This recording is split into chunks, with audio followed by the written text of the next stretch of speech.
Soy azafata y durante un vuelo, me besé con el piloto. Lo normal. Pero resulta que algún chismoso lo grabó y lo subió a internet. Ahora mi esposo y mis hijos se enteraron. No puede ser. Me están mirando como si yo fuera un monstruo y no una persona. Así, en mi propia casa, con las paredes oliendo a pavó y a vergüenza, con Gabriel temblando de rabia contenida y Esteban riéndose como si estuviera en un bar con sus amigos, y mis hijos bajando las escaleras en pijama por el escándalo. La escena era tan perfecta que casi me dio risa, porque por fin pasaba algo real. Yo solo quería un poco de emoción, un poquito de vida en medio de tanta rutina muerta. Y ahora me toca contar el desastre desde el principio, para que entiendan por qué esto no es tan simple como me besé con el piloto. Gabriel, mi esposo, siempre fue correcto, predecible, de esos hombres que creen que la estabilidad es una virtud y no una cárcel. Nos conocimos cuando yo recién entraba a la aerolínea y él trabajaba en una empresa que no recuerdo ni el nombre porque era una de esas que suenan a Excel y café recalentado.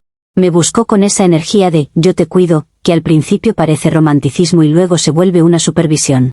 Fuimos de cita en cita como si siguiéramos un manual, restaurante tranquilo, conversación tranquila, beso tranquilo, todo tan medido que hasta me daba seguridad. Yo le dije que amaba viajar, él me dijo que amaba la familia, y en mi cabeza eso se tradujo como que íbamos a ser un equipo, no una condena. Yo no me casé con un villano, me casé con un hombre que cree que el amor se demuestra pagando cuentas y lavando platos. Cuando nacieron nuestros hijos, la vida se volvió una agenda con piernas. Todo era tareas, uniformes, reuniones, horarios, y yo, que vivo literalmente en el aire, empecé a sentir que cuando volvía a casa aterrizaba en un museo. Gabriel no es malo, pero su idea de noche especial era pedir pizza y ver una serie que ya habíamos visto. Yo llegaba de un vuelo con la cabeza llena de ruido, de gente, de luces, y él me recibía como si yo fuera una maleta que hay que guardar bien para que no estorbe. Me preguntaba si había comido, si había dormido, si me había puesto la crema, como si yo fuera una planta. A veces me abrazaba y yo sentía que era un abrazo de trámite, una firma en un papel. Y yo pensaba que nadie entiende lo que es vivir con la adrenalina y luego volver a un sillón que te traga. En los aviones, en cambio, yo era alguien. No mamá, no esposa, sino Mónica, la que resuelve, la que sonríe aunque por dentro esté cansada, la que maneja pasajeros difíciles con una mirada.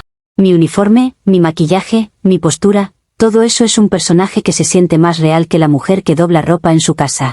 Y en ese mundo, la gente te mira, te habla, te provoca, te reconoce un poder que en casa nadie nota porque ahí solo eres parte del mobiliario. Yo sé que suena fatal, pero es verdad, afuera yo brillo, adentro yo apago. Y cuando una se apaga demasiado tiempo, empieza a buscar fósforos en cualquier parte. Esteban, el piloto, era un fósforo con alas. No voy a decir que fue un dios griego porque qué cliché, pero sí tenía esa seguridad de hombre que sabe que todos lo miran y que encima le gusta. Era de esos que caminan por la cabina como si el pasillo fuera una alfombra roja, con esa sonrisa fácil que te hace sentir que te eligieron. Desde el primer vuelo en que coincidimos, me habló distinto, no con la formalidad típica de «buen trabajo, señorita», sino como si yo fuera una cómplice.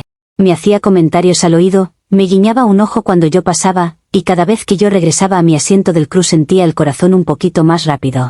No por amor, no me vengan con eso, sino por esa chispa que te recuerda que sigues viva. Y claro que yo sabía que coquetear era peligroso, pero también sabía que era delicioso. Esteban no preguntaba por las tareas de los niños ni por el precio del arroz, Esteban preguntaba si me gustaba la adrenalina, si yo era de las que se lanzan sin paracaídas. Me decía que en esta vida solo hay dos tipos de personas, las que se atreven y las que se arrepienten en silencio, y yo, que llevo años tragándome la rutina, quería ser del primer tipo. En ese juego, yo no era infiel todavía, yo era una mujer volviendo a existir. Gabriel jamás iba a entender eso, porque Gabriel cree que existir es pagar la luz y no morirse en el intento. El beso pasó como pasan las cosas inevitables, rápido, cerca de una puerta, con esa sensación de «esto no debería», mezclada con «esto debía pasar hace años».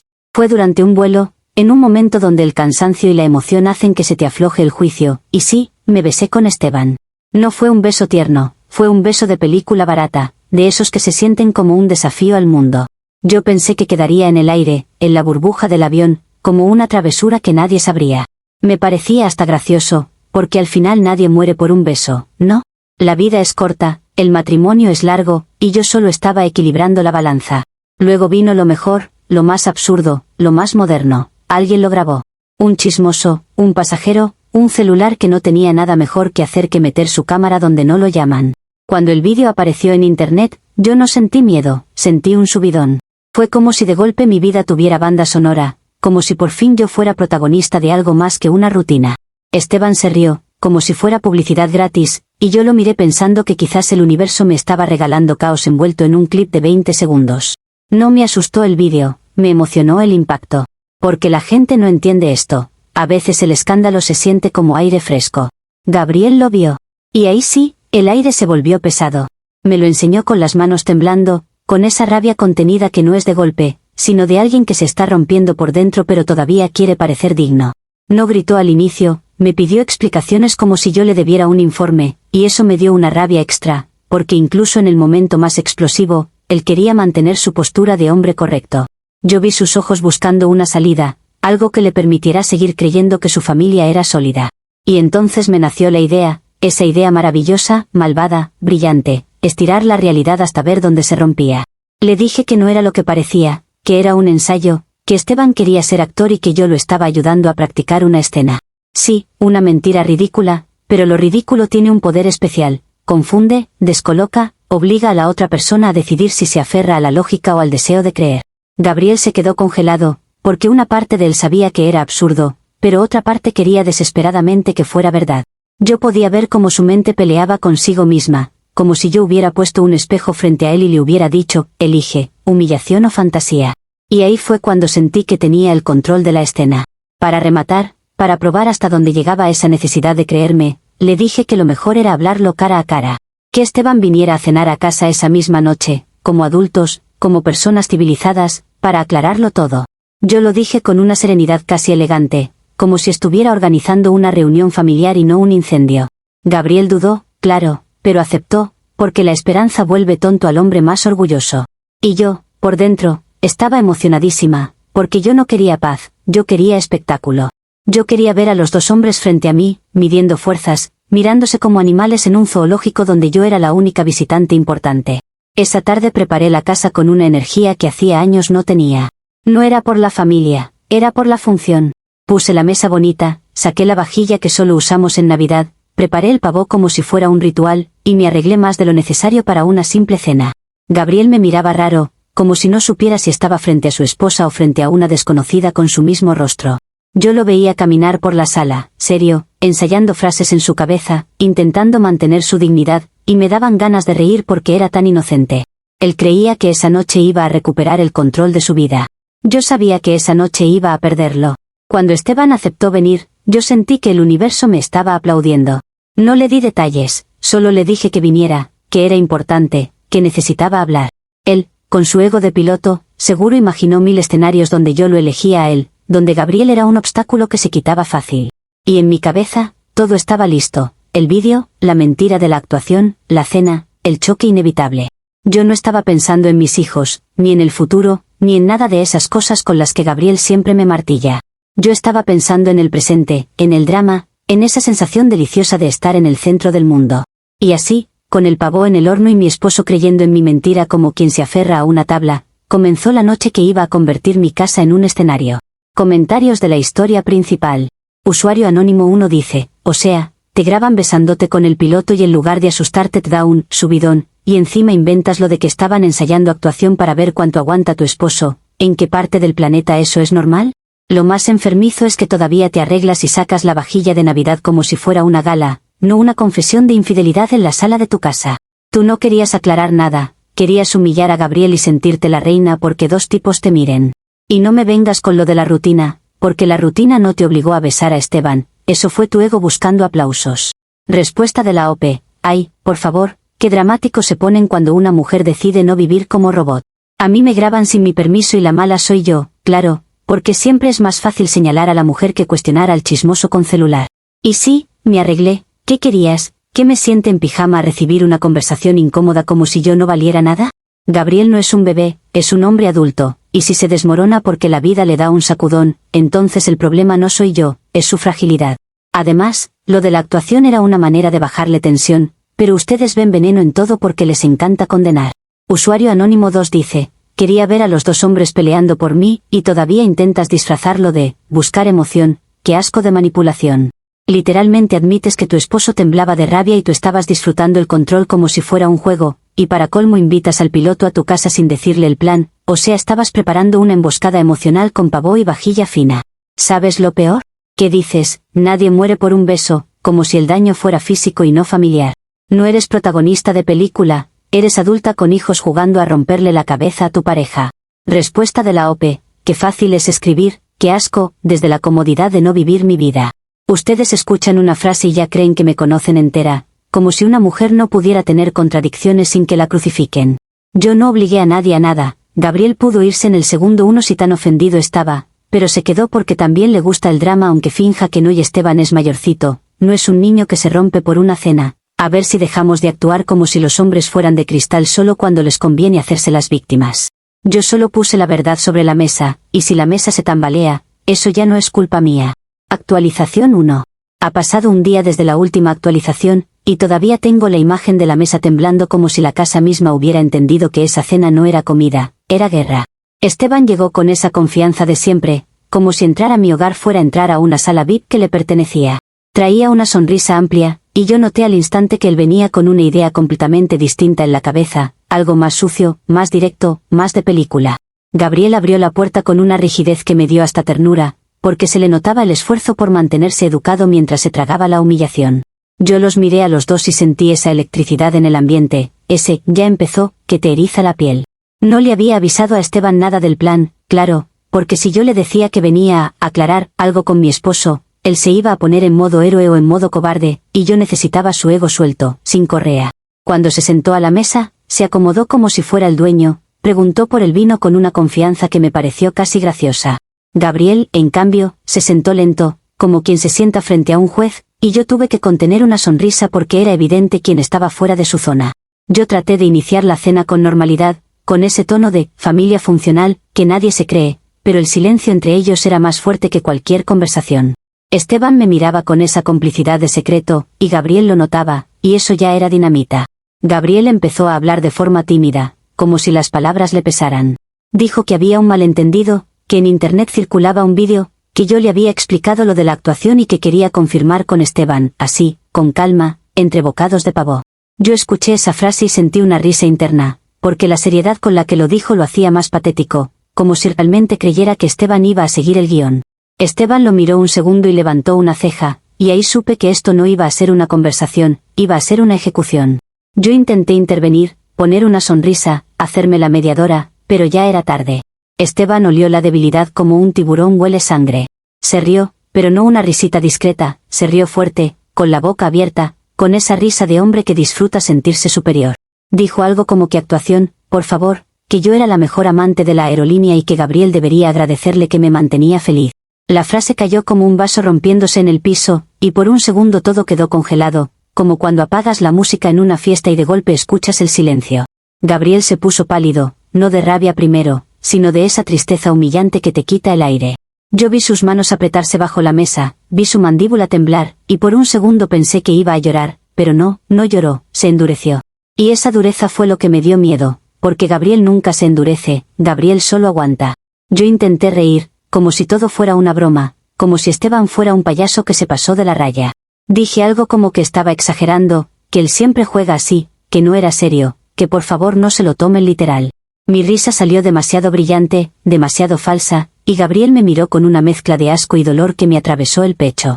Esteban, en cambio, seguía sonriendo, disfrutando, y yo lo odié un poquito en ese momento porque estaba arruinando mi teatro. Yo quería caos, sí, pero un caos donde yo pudiera seguir siendo la reina, no la tonta. Y con Esteban así, ya no era mi espectáculo, era el suyo. Gabriel se levantó despacio, sin decir nada al inicio, y el silencio se volvió tan pesado que hasta el reloj parecía sonar más fuerte. Esteban lo miró con burla, como esperando un golpe, como esperando la típica reacción masculina de competencia barata. Gabriel caminó hacia la cocina con una calma extraña, y yo pensé que iba a buscar aire, que iba a salir, que se iba a ir, que todo quedaría en drama pero sin violencia. Pero no, Gabriel regresó con el pavó entero, como si hubiera decidido que si ya estaba todo arruinado, al menos iba a arruinarlo de verdad. Yo vi el pavó en sus manos y mi cerebro tardó un segundo en procesar que eso no era simbólico, era literal. El pavó voló. Se lo tiró a Esteban con una furia que nunca le había visto, y el impacto fue grotesco, plumas falsas de condimento, grasa, salsa, todo explotando sobre la camisa de piloto como si fuera una escena ridícula de comedia. Esteban se levantó gritando, insultando, y en lugar de verme horrorizada, yo sentí una chispa de satisfacción enfermiza porque por fin Gabriel reaccionaba, por fin salía de su papel de hombre correcto. Fue el caos perfecto, exactamente lo que yo había querido provocar, el tipo de escena que te hace sentir que estás viva. Por un momento, lo disfruté demasiado, lo admito, me sentí poderosa, como si hubiera logrado encenderlos a los dos. Pero la vida no te deja disfrutar mucho cuando juegas con fuego. Mis hijos bajaron por el ruido, uno con el celular en la mano, el otro con los ojos abiertos como platos, y se quedaron en el primer escalón viendo a su padre con la cara desencajada y a un extraño cubierto de comida en nuestra mesa. Yo los vi y sentí cómo se me helaba la espalda, porque una cosa es hacer teatro con adultos y otra es que los niños vean el guión sin filtros. Gabriel los miró y ahí fue cuando su cara cambió, como si se diera cuenta de que ya no estaba defendiendo su orgullo, estaba defendiendo su hogar. Esteban, humillado, todavía se reía como si esto fuera divertido, y mis hijos no se rieron, se quedaron quietos, como si hubieran visto algo que no se puede olvidar. Yo intenté hablar rápido, controlarlo, decir que era una broma, que era un malentendido, que Esteban era un actor, que todo era un show. Pero las palabras en ese momento sonaban huecas, porque el pavó en el suelo era más real que cualquier mentira. Mi hijo mayor me miró con una expresión que no era tristeza, era incredulidad, como si estuviera viendo una versión de mí que no sabía que existía. El de 12 no dijo nada, solo se pegó más a la baranda, como si quisiera retroceder sin moverse. Gabriel respiraba fuerte, y por primera vez no me miraba a mí buscando una explicación, me miraba como si yo fuera el problema principal. Ese cambio de mirada fue un golpe que no esperaba. Esteban intentó ponerse digno, limpiar su camisa, decir que esto era una locura, que él no tenía por qué aguantar esas escenas. Y yo lo miré con rabia, porque el muy payaso había entrado a mi casa como rey y ahora quería salir como víctima. Le dije que se fuera, que ya había hecho suficiente, que esto no era un bar. Gabriel no dijo nada, solo se quedó con los niños, con esa postura de hombre que decide algo por dentro sin anunciarlo aún. Yo seguía intentando salvar mi orgullo, no mi familia, porque lo único que me dolía en ese instante era sentir que estaba perdiendo el control del relato. Y cuando pierdes el relato, pierdes el poder. Esa noche no terminó con una conversación, terminó con silencio. Gabriel llevó a los niños arriba, cerró la puerta del cuarto de ellos, y yo me quedé abajo, viendo la mesa sucia, el pavó destrozado, la copa caída, el teatro desarmado. Esteban se fue refunfuñando, y antes de salir me lanzó una mirada como de, tú me metiste en esto, como si él no hubiera sido el primero en escupir veneno. Yo me quedé sola en la sala, escuchando pasos arriba, puertas cerrándose, y sentí algo parecido al miedo, pero no por lo que hice, sino por lo que venía. Porque cuando los hijos te ven así, ya no hay maquillaje, ya no hay uniforme, ya no hay personaje. Solo quedas tú, y a veces tú no gusta. Comentarios de la actualización 1. Usuario anónimo 1 dice, te salió precioso el experimento, invitas al amante a tu casa sin decirle nada, le armas una cena a tu esposo como si fuera tribunal, y cuando el piloto suelta lo de, mejor amante de la aerolínea, todavía intentas reírte y decir que es broma. ¿Broma de qué, Mónica? ¿De traer a un tipo a humillar al papá de tus hijos en su propia mesa? Y lo peor es que dices que el pavó volando te dio satisfacción porque, por fin reaccionaba, o sea tú querías verlo explotado y destruido para sentirte poderosa. Te fascinó hasta que bajaron tus hijos y te vieron el circo, ahí sí te dio frío, no por ellos, sino por tu imagen.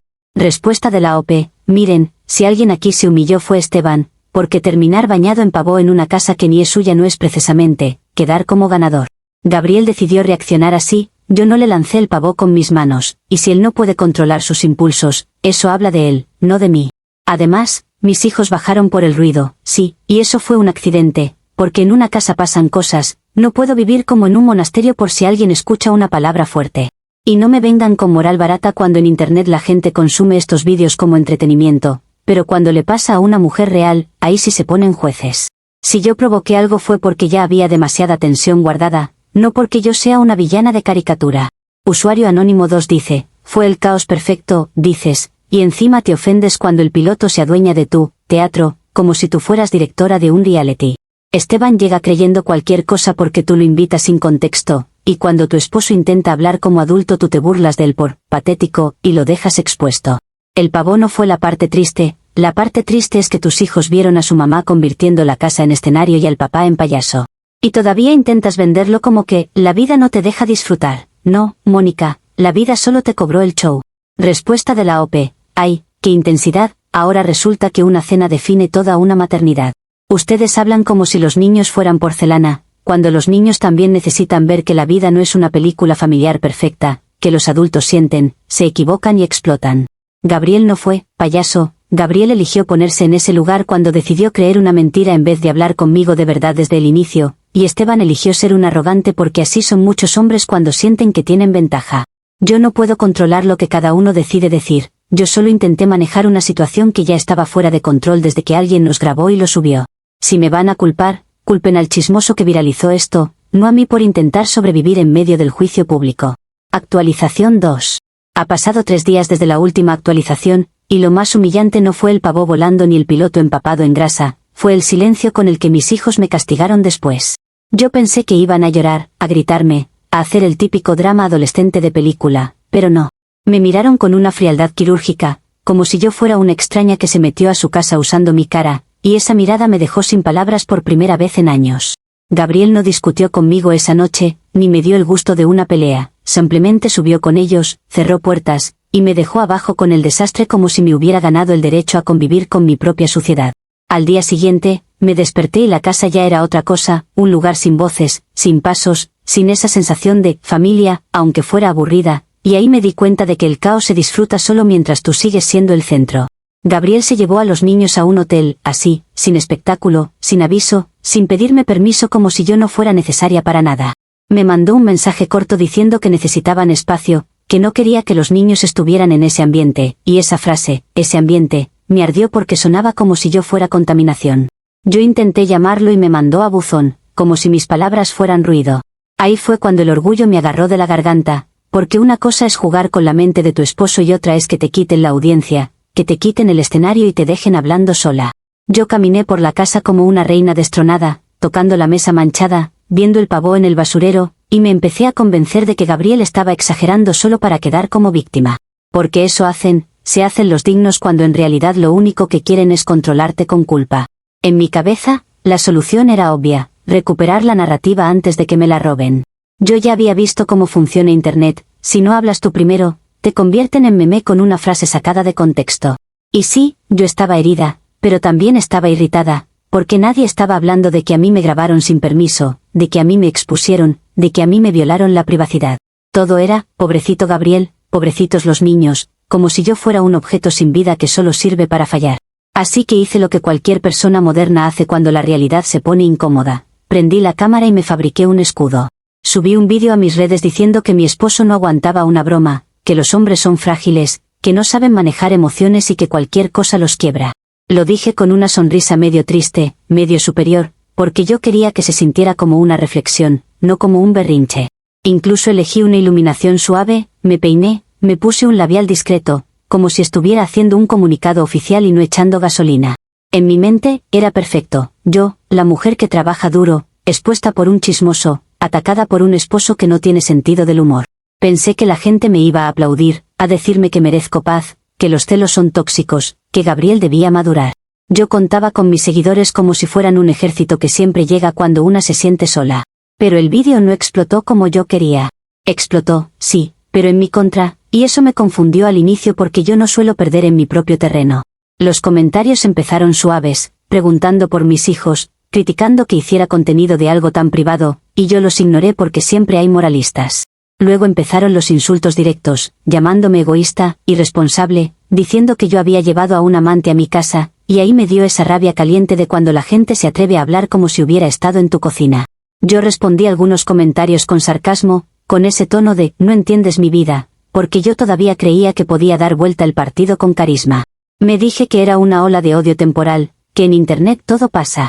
Y entonces pasó lo que no esperaba, porque una cosa es que un desconocido te insulte y otra cosa es que tu propia sangre te exponga. Mis hijos comentaron.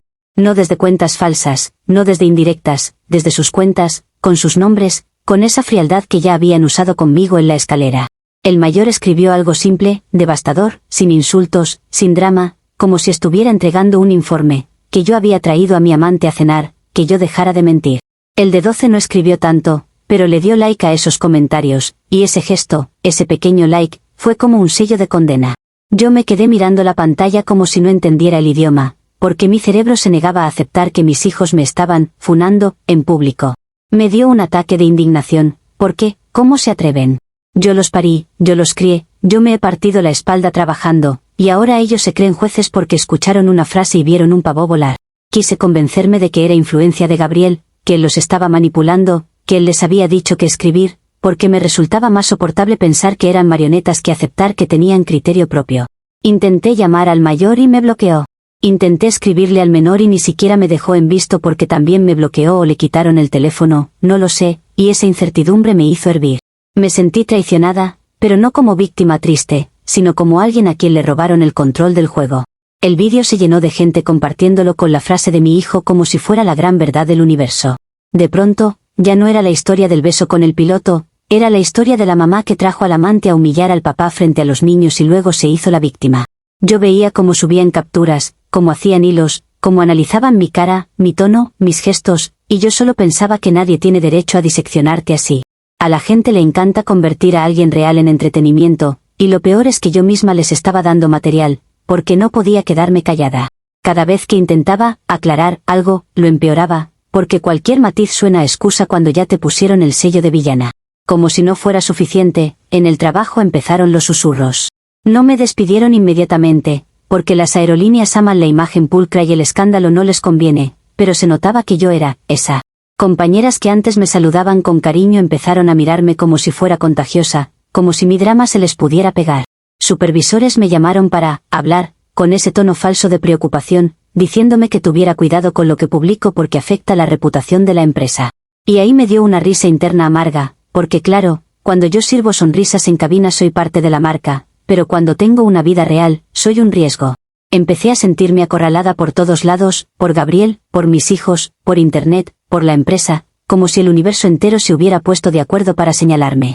Yo intenté justificarme con la idea de que esto era una caza de brujas. Que si un hombre hubiera besado a una compañera, lo habrían llamado leyenda, pero como soy yo, soy la mala madre. Me repetí eso tantas veces que casi me lo creí, porque la mente hace lo que sea para no quebrarse. Pero la verdad es que la soledad en la casa me estaba comiendo, y no una soledad romántica, sino esa donde hasta el ruido del refrigerador da ansiedad. Me despertaba y mi primer reflejo era mirar el celular para ver si Gabriel había escrito, si algún hijo había desbloqueado, y no había nada. Y ese nada fue peor que cualquier insulto, porque el insulto al menos te reconoce, pero el silencio te borra. El tercer día, Gabriel me mandó un mensaje más largo, no para insultarme, sino para poner límites. Me dijo que los niños no querían verme por ahora, que estaban en shock, que mi vídeo en redes los había destruido porque los compañeros lo compartieron, y que necesitaban estabilidad, no mi contenido. Leyó mi vida como si fuera un problema administrativo, y eso me provocó una rabia inmensa, porque yo quería que él se quebrara, que él sufriera, que él me buscara. En lugar de eso, estaba tomando decisiones sin mí, como si yo ya no contara. Yo le respondí con dureza, diciéndole que estaba manipulándolos, que estaba convirtiéndome en la villana para quedar como héroe, y él no respondió. Su silencio fue una pared.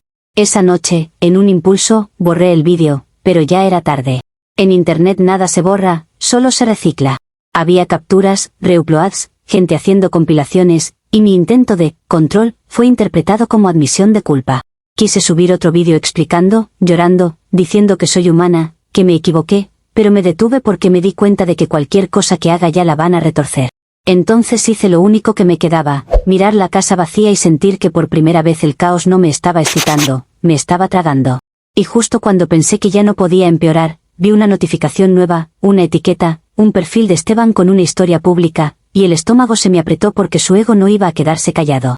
Esteban subió algo insinuando que yo era intensa y que él solo se divertía, como si todo esto fuera una anécdota para él.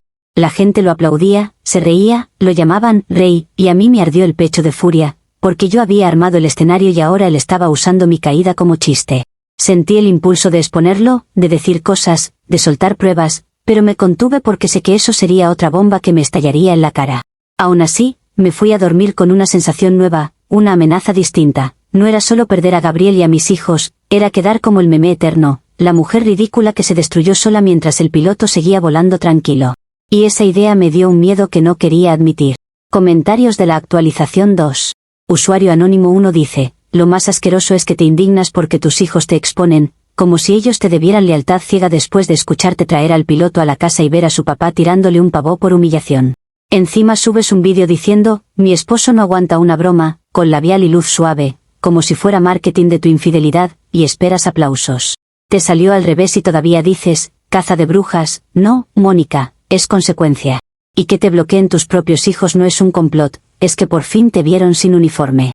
Respuesta de la OP, ¿y tú crees que un niño de 14 años debería estar escribiendo cosas así en internet, exponiendo a su propia madre, como si eso fuera sano?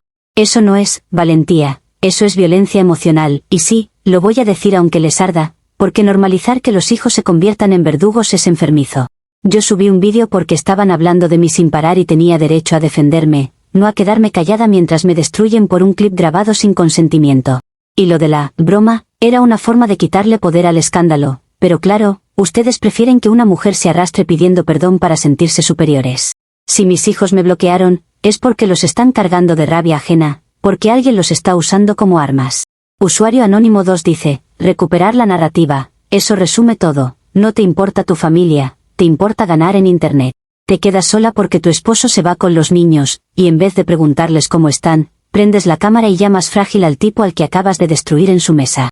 Y cuando tus hijos escriben, mamá, deja de mentir, tu reacción es, ¿cómo se atreven? En vez de, lo siento. Eres la típica persona que prefiere perderlo todo antes que aceptar dos palabras, me equivoqué. Respuesta de la OP, ay, qué fácil es exigir, lo siento, como si esas dos palabras borraran el daño que me hicieron a mí primero. Porque a mí me grabaron, a mí me expusieron, a mí me pusieron en el centro de una hoguera pública, y nadie está llorando por eso, nadie. Yo no soy una máquina de pedir perdón para que los demás se sientan moralmente limpios, yo soy una persona defendiendo su dignidad en medio de un linchamiento. Y sí, me importa la narrativa, porque la narrativa decide quién se queda con los niños, quién queda como loco, quién queda como víctima, y yo no voy a regalarle a Gabriel el papel de santo solo porque le conviene. Si ustedes quieren una protagonista que se arrastre, búsquenla en otro lado. Actualización 3. Han pasado 5 años desde la última actualización, y si algo me enseñó el tiempo es que el internet olvida lento pero la familia olvida más lento todavía.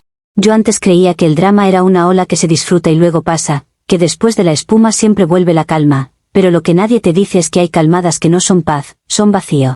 Mi casa sigue siendo la misma dirección, pero ya no es la misma casa, porque una casa sin voces es solo un lugar donde guardas tus cosas y tus recuerdos como si fueran cajas pesadas. Yo envejecí en silencio, no porque no me quedaran ganas de hablar, sino porque ya no había nadie que quisiera escucharme de verdad.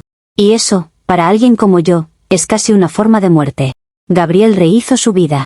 No tardó siglos, no se quedó llorándome como yo, en mi orgullo, imaginaba que haría para castigarme, encontró a alguien y se le notó feliz de esa manera insoportable en que la gente feliz no necesita probar nada. La primera vez que vi una foto de él con otra mujer, con una sonrisa tranquila, sentí una mezcla de rabia y algo parecido a humillación porque se suponía que el que quedaba roto era él, no yo. Ella no era mejor que yo en términos de brillo, era más simple, más estable, más del tipo de mujer que no convierte la vida en un escenario. Y me dio coraje que eso fuera justamente lo que él quería, como si mi intensidad hubiera sido un error que él ya corrigió. En mi cabeza, yo era la chispa, y él eligió el agua. Mis hijos crecieron sin mí como protagonista. No es que yo desapareciera de golpe, es peor, fui quedando como un personaje secundario en su historia, una figura incómoda que aparece en fechas obligatorias. Hubo cumpleaños donde me invitaron por compromiso y me saludaron como se saluda a una tía lejana, con distancia y cortesía.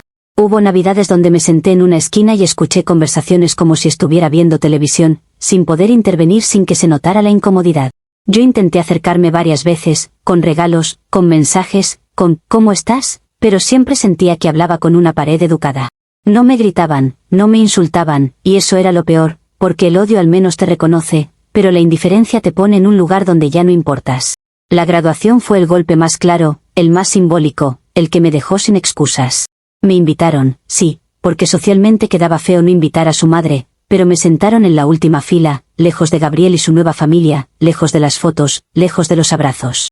Yo veía a mi hijo con toga, su cara seria intentando ser adulto, y al lado, Gabriel con esa mujer sonriendo orgullosa, como si ella hubiera estado en todas las noches difíciles, como si ella hubiera cargado lo que yo cargué cuando ellos eran pequeños.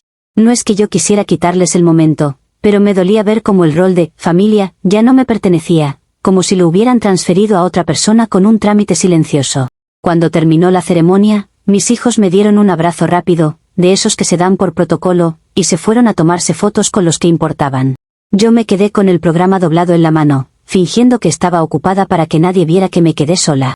Y lo de Esteban, el famoso trofeo de adrenalina, fue la ironía más grande. Me dejó a la semana, literal, como si yo hubiera sido un snack de avión que se come rápido y se bota el envoltorio. Se fue con una pasajera de primera clase, porque claro, Esteban no busca amor, busca espejo, busca a alguien que lo adore sin pedirle nada.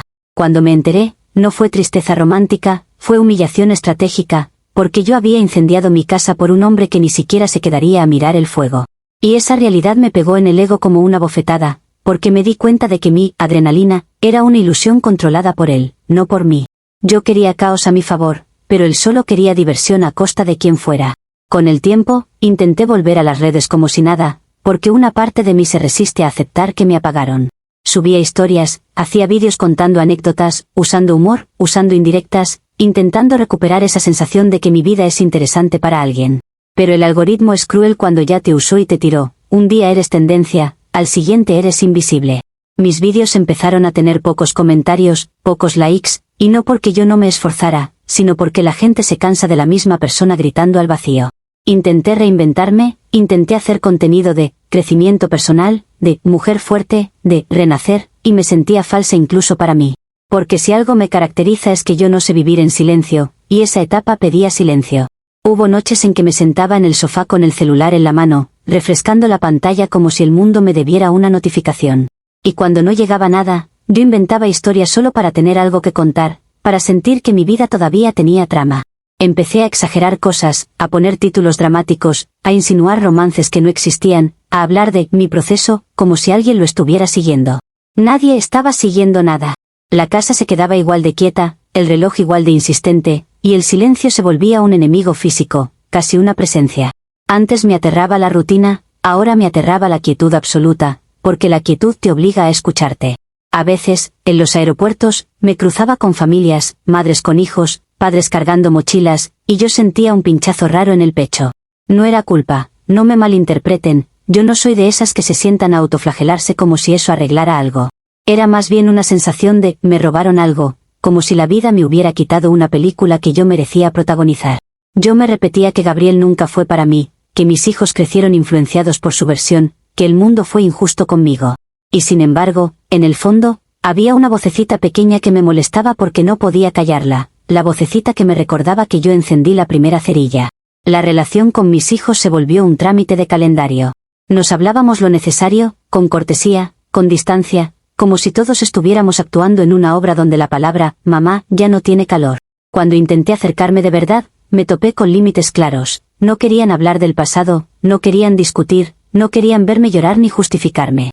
Querían estabilidad, y yo no era estabilidad, yo era el recuerdo de un escándalo que los marcó en secundaria y que los convirtió en tema de chismes. Los vi convertirse en adultos, y me di cuenta de que yo no tenía acceso a la parte íntima de ellos, a sus miedos, a sus planes, a sus romances, porque yo ya no era su refugio.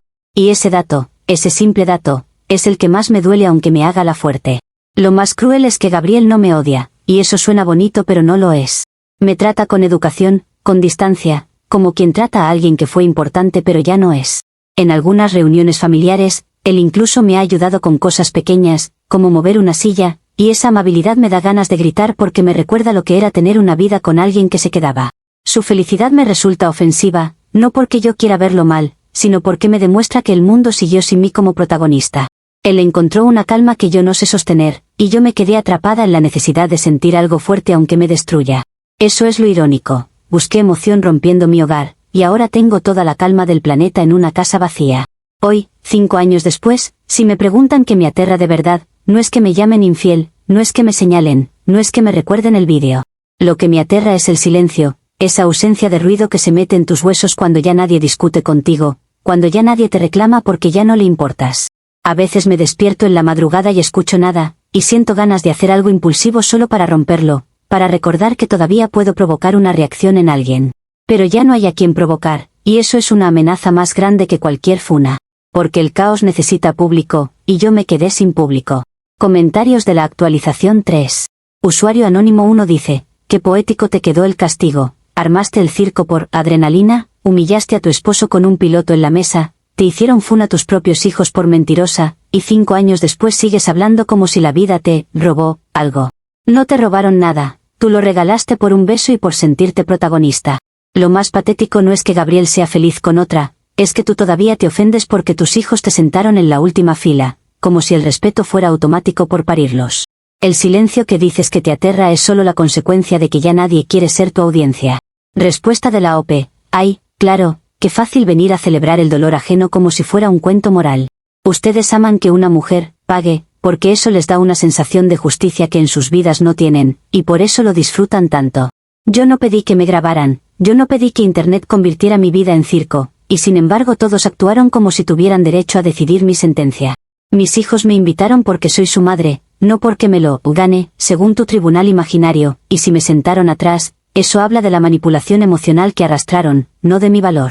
El silencio me aterra porque soy humana, no porque sea culpable de existir con intensidad, pero ustedes confunden intensidad con crimen porque les incomoda una mujer que no se queda callada. Usuario Anónimo 2 dice, sigues sin aprender, dices, no es culpa, dices, me robaron, dices, me manipularon, y jamás dices, yo elegí. Gabriel te trató con educación y tú lo odias por estar en paz, tus hijos crecieron y tú los ves como si te debieran calor aunque tú les diste espectáculo traumático. Y lo de inventar historias para tener comentarios en redes ya es triste de otro nivel, como si no pudieras vivir sin atención. El verdadero final no es que estés sola, es que estás sola y todavía te crees víctima del universo. Respuesta de la OP, yo elegí muchas cosas, sí, pero también elegí sobrevivir en un mundo que perdona lo mismo en otros y a mí me lo convirtió en marca de por vida. Ustedes hablan de aprender, como si yo fuera una niña en penitencia, como si mi vida fuera un ejemplo para su entretenimiento, y esa superioridad moral es más tóxica que cualquier beso. Gabriel está en paz porque él se beneficia de ser el hombre, correcto, a él le aplauden por irse con dignidad, a mí me crucifican por no llorar de la manera que les gusta. Y si invento historias o exagero cosas, es porque al menos así el silencio no me gana, porque el silencio es una forma de desaparecer y yo no nací para desaparecer. Si eso les molesta, perfecto, porque al menos les provoqué algo, y eso siempre fue la verdad detrás de todo.